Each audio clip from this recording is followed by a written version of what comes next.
शाळेला स्थापन झालेली आहे 1983 मध्ये। त्याच्यानंतर त्या ट्रस्टमध्ये आत्ता ज्या लोकांनी तिथे जे बळकावून ठेवलेली आहे ते ट्रस्ट चालवत आहेत आणि तिथे तो भ्रष्टाचार होतो आहे झाला आहे, त्या अनुषंगाने शिक्षण निरीक्षक आणि शिक्षण उपनिबंधकाला वारंवार कंप्लेंट्स केलेल्या आहेत। त्या अनुषंगाने माननीय दीपक केसरजी साहेबांकडे सुद्धा गेलेलो आहोत। साहेबांनी आदेश दिले आहेत की ही इन्क्वायरी करा, पण तरीसुद्धा इन्क्वायरी झालेली नाही आहे। आणि त्याच्यामध्ये जे government aided Hindi medium school आहे ती टोटली बंद करण्यात आलेली आहे आणि इंग्लिश मीडियम जी आहे ती त्यांनी त्यांच्या ओनफॉर्म ट्रस्टमध्ये ती पूर्ण ट्रान्सफर करून घेतलेली आहे। असे विषय भरपूर मुद्दे आहेत। आम्ही 9 तारखेला आंदोलनाला बसणार आहोत आणि लवकरात लवकर जे पण काय आहे माननीय सरकारला आमची विनंती आहे की लवकरात लवकर याच्यावर लक्ष देऊन ताबडतोब कारवाई करण्यात यावी। जे कोण याच्यामध्ये आहेत भ्रष्टाचार करणारे आणि जे भ्रष्टाचारींना पाठीशी घालतायत त्यांच्यावर ताबडतोब कारवाई व्हावी हीच आमची माननीय सरकारला नम्र विनंती आहे आणि आम्ही आंदोलनाला बसणार आहोत।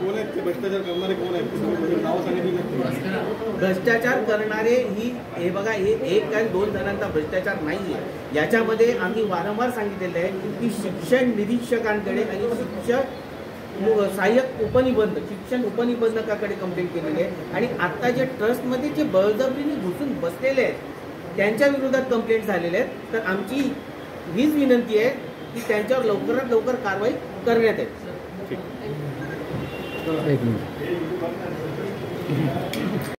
100 वर्षाला जे लीज करून घेतली होती स्वतंत्रवीर सावरकर ट्रस्टसाठी, तर ते त्यांनी हिंदी मीडियमचं ॲडमिशन घेणं बंद केलं। राहिलेलं इंग्लिश मीडियम आहे। इंग्लिश मीडियम जर पूर्ण परस्पर पोरं इथे गेले तर स्वतंत्रवीर सावरकरचा इथे काहीच हेतू नाही असं त्यांना थोडक्यात त्यांना करून लँड हडपायची त्यांची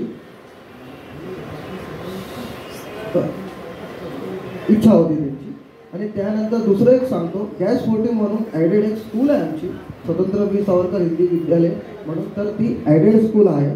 तर त्याला जॉईंट अकाउंट असतो मुख्याध्यापक आणि नॉन टीचिंग आणि टीचिंग स्टाफचा जॉईंट अकाउंट असतो या तिघांचं। तर ह्याच्यात काय झालं की जे आता अनऑथराइज पर्सन बसले त्यांनी काय केलं की एक पॅटर्न बनवलं, त्यांनी 40 ते 50 लोकांचं एक ग्रुप बनवली।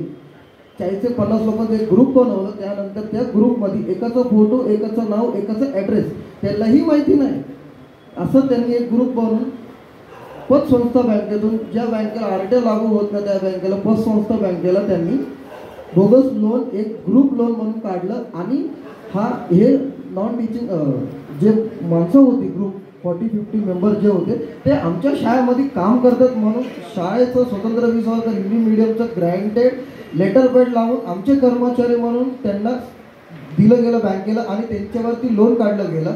आणि शेवटी मग ते लोनची